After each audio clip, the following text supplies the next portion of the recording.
Hello guys, good morning, good morning.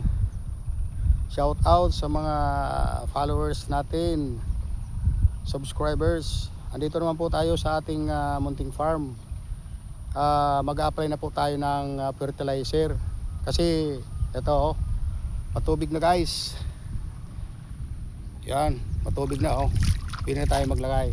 Kung naalala nyo yung unang vlog natin, nung nasundan nito na inulit natin pag-spray ng herbicides.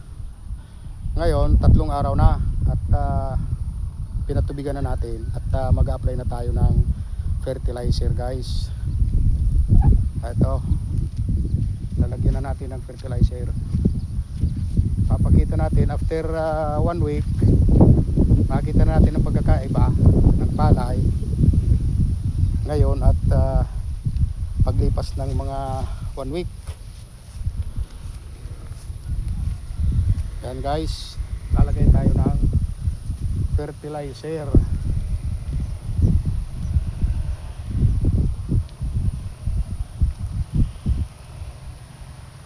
Gamit natin guys na fertilizer triple 14 or 14 at hinaluan natin ng ng urea, nitrogen para mas madaling tumubo at magsupling yung palay natin. So titingnan natin after 1 week, i-update ko kayo guys. Lagay tayo ng fertilizer. Right.